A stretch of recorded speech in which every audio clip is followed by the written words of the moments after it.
Bienvenue à ce cycle de conférences consacré à l'histoire de la Société Saint-Jean-Baptiste de Montréal. Dans cette 24e conférence, je présenterai les changements qui ont été apportés au rituel de la célébration de la fête nationale. Depuis sa fondation, les défilés de la Saint-Jean ont servi de fil conducteur à l'histoire de la société. Ils ont d'ailleurs été appelés de différentes façons. On les a qualifiés de procession, de parade et par la suite de défilé pour bien indiquer les changements de fonction que devait remplir cette manifestation annuelle de l'identité canadienne-française. C'est au début de la Révolution tranquille que les changements les plus significatifs seront apportés dans la manifestation de la fête nationale. Ce sont les indépendantistes qui, les premiers, vont contester les traditions du mouvement nationaliste au début des années 60. Raymond Barbeau, le leader de l'Alliance laurentienne, sera le premier à dénoncer l'utilisation du mouton qui était considéré comme un symbole de docilité. Et pour Barbeau, ce n'était pas le modèle qu'il fallait utiliser pour caractériser les Canadiens français. Il propose donc, lui, d'employer le lion. Il dit à cet égard, les Canadiens français sont le seul peuple au monde à avoir choisi le mouton comme emblème national. Le Rassemblement pour l'indépendance nationale va lui aussi contester cette représentation de la nation et va préférer utiliser dans sa symbolique l'image du bélier qui est plus combatif. André d'Allemagne écrit à ce propos, je le cite, le bélier s'oppose en l'évoquant au traditionnel mouton de la Société Saint-Jean-Baptiste, représentation peu flatteuse du Canada français.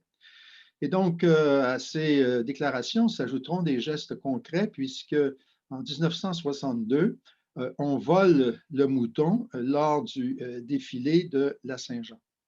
C'est donc un geste de rupture identitaire qui remettait en cause, en fait, le passé en attaquant ce modèle qui était perçu comme un modèle ou un symbole de la soumission collective des Canadiens français. Ces manifestations, ce geste iconoclaste va inciter les dirigeants de la société à supprimer le mouton et à remplacer l'enfant par une statue. Cette décision, évidemment, est prise à contre-cœur et est justifiée par le besoin de rajeunir le défilé pour produire une cérémonie, dit-on, à la moderne. Alors, il fallait aussi donner des allures un peu plus divertissantes aux manifestations de la fête nationale. Alors, cette volonté de modernisation va se concrétiser par la création d'un comité de la fête du Canada français qui va être confié à des spécialistes de la mise en scène. On fera appel à Jean Duceppe et à Jean Gascon, qui étaient des figures emblématiques du théâtre québécois de l'époque. Ce comité des fêtes va, en 1964, choisir comme thème le Canada français, réalité vivante. Et on voulait produire un spectacle qui soit le plus divertissant au monde. Je cite les organisateurs qui déclaraient ce sera ce qu'il y a de mieux au monde en fait de spectacles de variété. On voit bien ici qu'il y a un changement d'orientation. Il ne s'agit plus de célébrer l'Église catholique, mais il s'agit de célébrer les réalisations de la nation.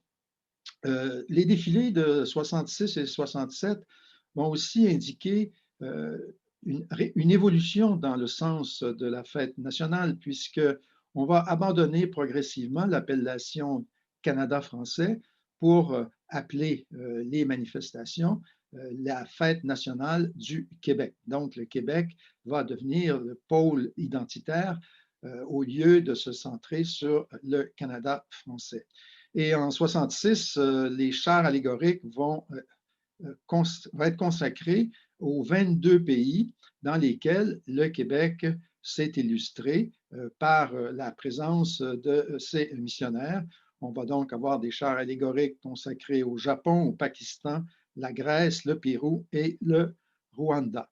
On voit donc ici que le Québec a cette volonté, dans le cadre de la fête nationale, d'internationaliser sa présence. La vocation des défilés va aussi changer au cours des ans et on cherchera moins à mettre en valeur le passé, plutôt on va chercher à témoigner du temps présent.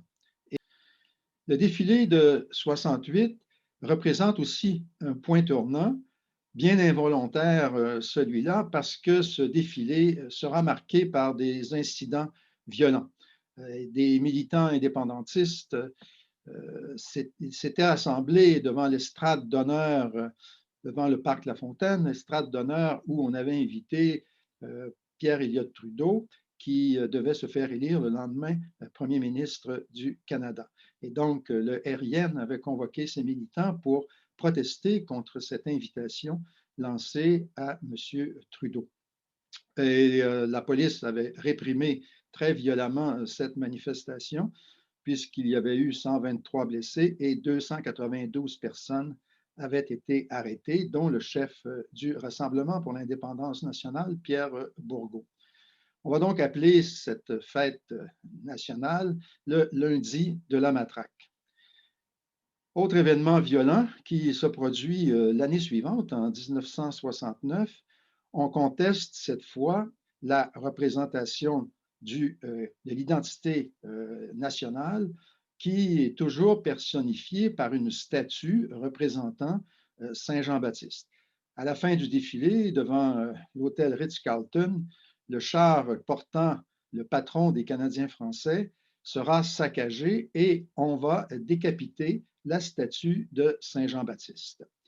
Cette éruption de la violence dans les défilés laisse évidemment les dirigeants de la société perplexes et ceux-ci vont donc être amenés à non seulement à revoir la question des symboles identitaires, mais ils vont être amenés à suspendre l'organisation de ce grand rassemblement annuel des Canadiens français.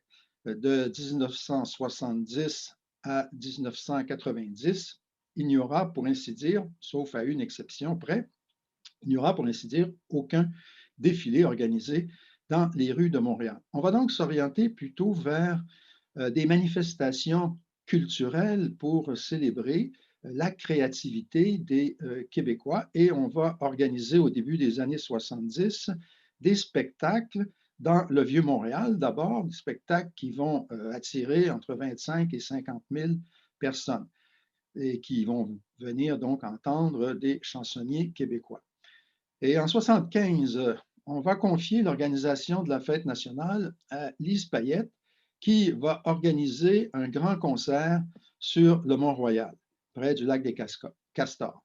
Il y aura plus de 250 000 personnes qui vont assister à cet événement et c'est à cette occasion que Gilles Vigneault va interpréter pour la première fois l'hymne national, en tout cas ce qui sera considéré comme l'hymne national du Québec, à savoir Jean du pays. En 1977, le gouvernement Lévesque va donc décider que le 24 juin est désormais considéré comme fête nationale du Québec. Et cette nationalisation, entre guillemets, de la célébration va introduire une nouveauté dans le rituel de célébration, puisqu'elle donne lieu à un message télévisé du premier ministre du Québec, message qui se perpétuera à travers le temps. La nuit de la Saint-Jean, donc, qui devient le pôle d'attraction de la fête nationale, va se célébrer au stade olympique où seront rassemblés sur la même scène Félix Leclerc, Diane Dufresne, Claude Léveillé. L'année suivante, le gouvernement du Québec va accorder une aide financière pour l'organisation des fêtes locales dans les quartiers. Le thème qui est choisi en 1978 est le suivant: Le Québec est au monde. Ce thème joue en fait sur deux registres. D'une part, le sens de l'appartenance et ensuite sur l'idée qu'il pourrait y avoir naissance d'un nouveau pays dans la perspective du référendum qui devait être organisé en 1980.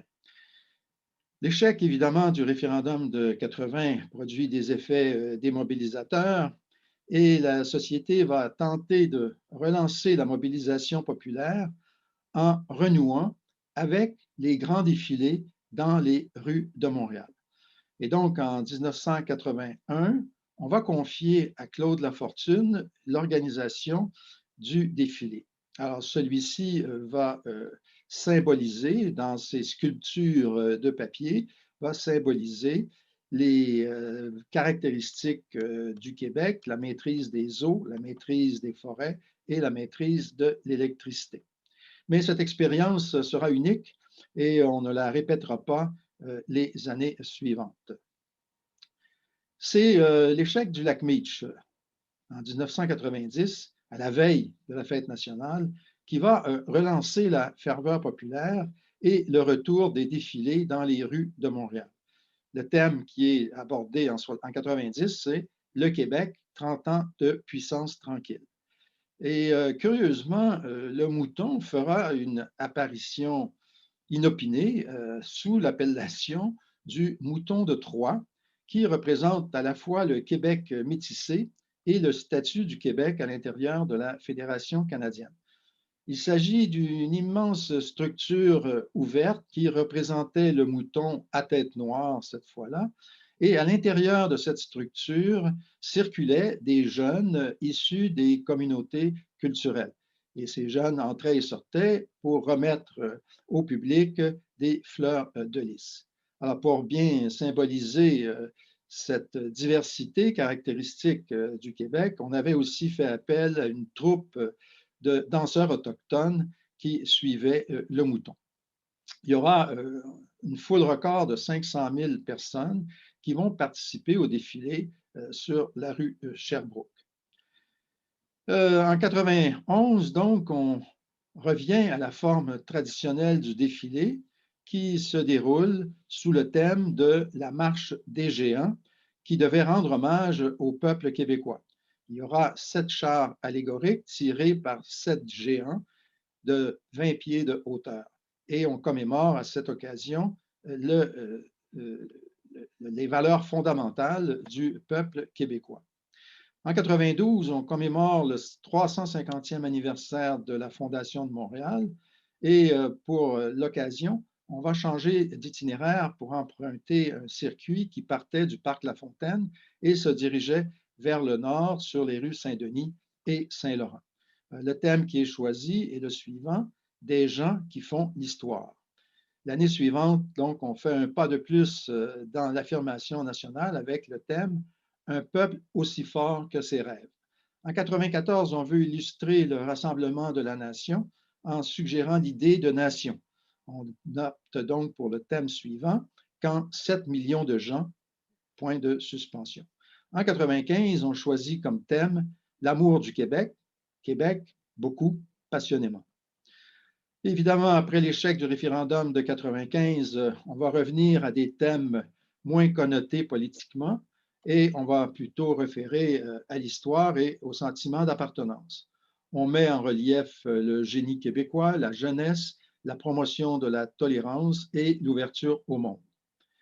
On va aussi, en 1999, renouer avec l'expérience du défilé de nuit et on va déplacer le parcours dans le Vieux-Montréal.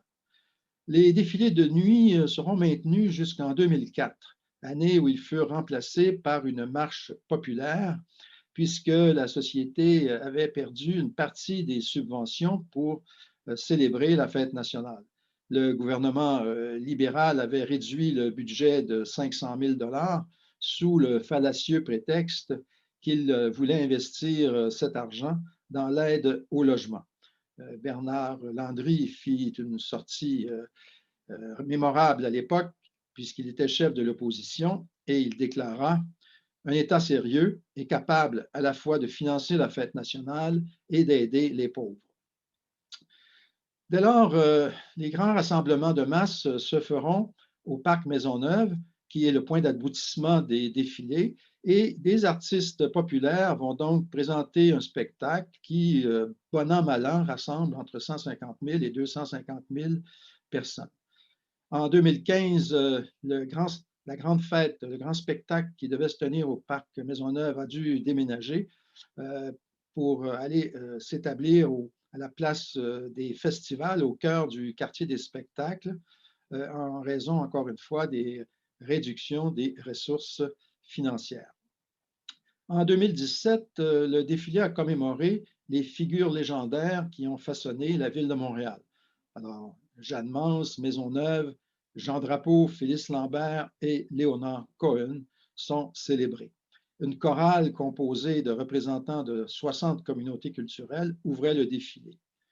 Alors, conçu à l'origine pour célébrer les mérites et les réalisations des Canadiens français, au cours des décennies, la fête nationale s'est diversifiée dans ses représentations identitaires pour inclure, à la fin des années 90, les diverses composantes culturelles de la nation québécoise. Elle est ainsi devenue la fête de tous les Québécois. Merci de votre attention et j'espère vous retrouver à la prochaine conférence où je ferai la conclusion de ce cycle.